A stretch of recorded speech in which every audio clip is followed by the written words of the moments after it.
সিয়ামরত মহিলার দিনের বেলা পিরিয়ড শুরু হলে দিনের বাকি অংশ না খেয়ে থাকতে হবে, খেলে কি গুনাহ হবে? আমি গর্ভবতী, আমার বমি হয়, মাথা ঘুরে, তাহলে আমার রোজার বিধান কি? ফরজ সালাত আদায় না করে রোজা রাখে, তার রোজা রাখার যৌক্তিকতা কতটুকু? রোজা থাকা অবস্থায় উজুর সময় গড়গড়া কুলিও নাকে পানি দেওয়া যাবে কিনা? রোজা অবস্থায় স্ত্রীর কতটুকু কাছাকাছি যাওয়া যাবে? রোজা রাখা অবস্থায় স্বপ্নদোষ হলে রোজা থাকবে কিনা? রোজা রেখে ঠোঁটে পেট্রোলিয়াম জেলি ব্যবহার করা যাবে কিনা? রোজা রেখে মেহেদি নখে আর মাথায় দেওয়া যাবে কিনা? তারাবিতে আমরা যে দোয়া পড়ি এবং মুনাজাতে যে দোয়া করি এটা সুন্নাহ সম্মত কিনা? রোজা থাকা অবস্থায় হাতের বা পায়ের নখ কাটা যাবে কিনা? অসুস্থতার কারণে তারাবি যদি 20 রাকাত না পড়তে পারে তাহলে কত রাকাত পড়া উচিত?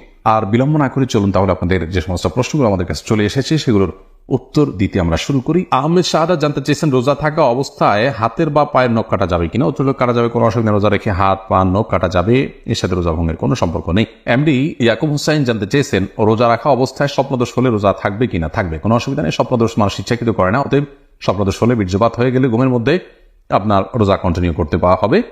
স্বপ্নদোষের কারণে বীর্যপাত হলে সে কারণে আপনি গোসল করবেন, গোসল ফরজ হবে আপনার, কিন্তু রোজা ভাঙবে না। নাজির আহমেদ ফারুক আপনি জানতে চেয়েছেন, তারাবিতে আমরা যে দোয়া পড়ি এবং মুনাজাতে যে দোয়া করি এটা সুন্নাহ সম্মত কিনা? ভাই, তারাবির 4 রাকাত পর পর দোয়া পড়া বা তারাবির শেষে সবাই মিলে আলাদা করে দোয়া করার কোনো শিক্ষা, কোনো নির্দেশ রাসূল আকরাম সাল্লাল্লাহু আলাইহি ওয়াসাল্লাম থেকে দেন নাই। সাহাবায়ে কেরাম তারাবি জামাতের সাথে পড়েছেন, কিন্তু তারা এরকম কোনো দোয়া করেছেন বলে কোনো প্রমাণ নাই।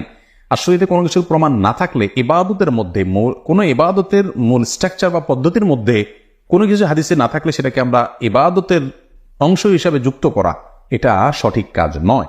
আমরা মনে করি যে এটাকে কেউ যদি তারাবির অংশ মনে করেন তাহলে ভুল হবে। হ্যাঁ, মাঝে মধ্যে করলেন সেটা ভিন্ন কথা। সালাতের পর দোয়া কবুল সে জায়গা থেকে যা যা মতো দোয়া করলেন সেটাও অসুবিধা নেই, এটা ঐচ্ছিক বিষয়। কিন্তু সিস্টেম বানিয়ে নেওয়া এবং এটাকে একটা ফরম্যাটে আনা যে নিয়মিত এই কাজটা করা সেটা কিন্তু সঠিক নয়। শিরিন আপনি জানতে চেয়েছেন, অসুস্থতার কারণে তারাবি যদি 20 রাকাত না পড়তে পারে তাহলে কত রাকাত পড়া উচিত? তারাবি 20 রাকাত না পড়তে পারলে যতটুকু তৌফিক হলো ততটুকু পড়বেন।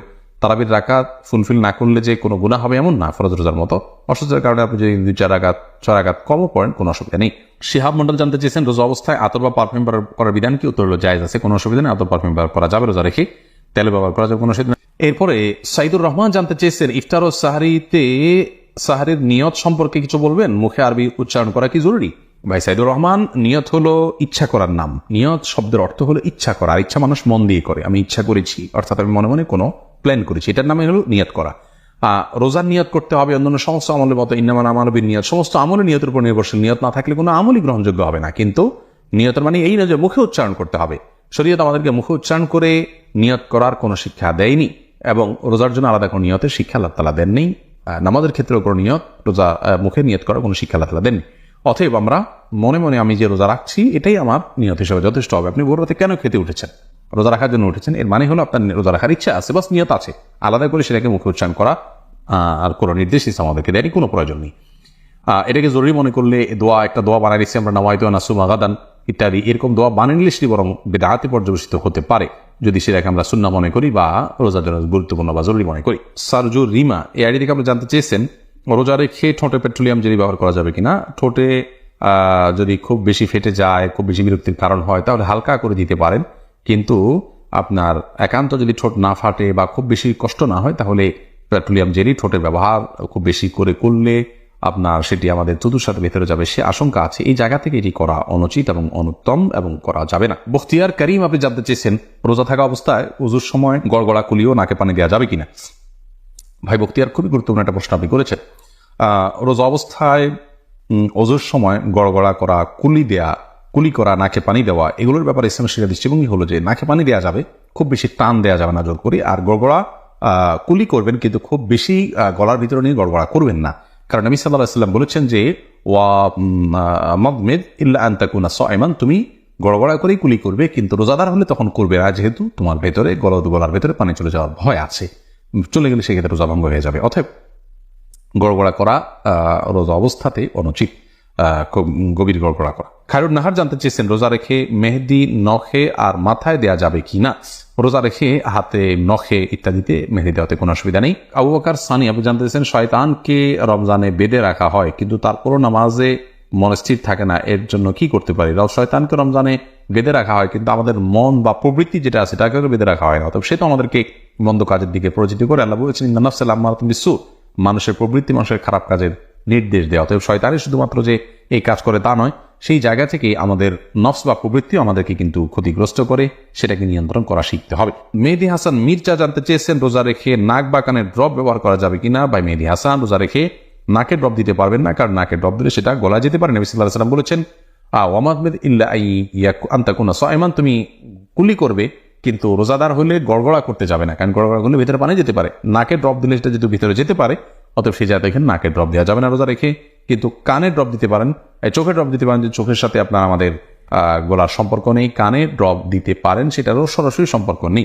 যদি আপনি গলায় স্বাদ অনুভব করেন ড্রপ দেওয়ার পরে কানে বা চোখে, তাহলে সেক্ষেত্রে আপনি সে রোজা আবার রেখে দিবেন, কিন্তু নাকে দিতে পারবেন না, যেহেতু নাকে দিলে সেটা ভেতরে যায়। এমনি হাসান করিম জানতেছেন রোজা অবস্থায় স্ত্রীর কতটুকু কাছাকাছি যাওয়া যাবে। রোজা অবস্থায় স্ত্রীর সাথে সম্পূর্ণ পাশাপাশি শোয়া যাবে, থাকা যাবে, এমনকি চুম্বনও করা যাবে, আলিঙ্গনও করা যাবে, কোনো অসুবিধা নেই। শুধুমাত্র স্ত্রীর সহবাস সেটি করা যাবে না।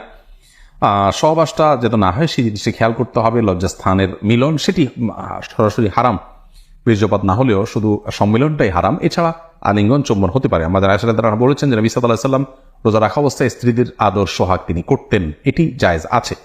তবে কেউ যদি সেটি করতে গেলে নিজেকে নিয়ন্ত্রণ করতে পারবেন না এমন আশঙ্কা হয়, তাহলে তার জন্য এটি করা জায়েজ নাই। শাকুল খান জানতে চেয়েছেন কেউ যদি ফরজ সালাত আদায় না করে রোজা রাখে, তার রোজা রাখার যৌক্তিকতা কতটুকু। তিনি রোজা রাখছেন, একটা ফরজ আদায় করতেছেন, এজন্য আমরা অবশ্যই তাকে অ্যাপ্রিসিয়েট করবো যে তিনি অন্তত একটা ফরজ আদায় করতেছেন।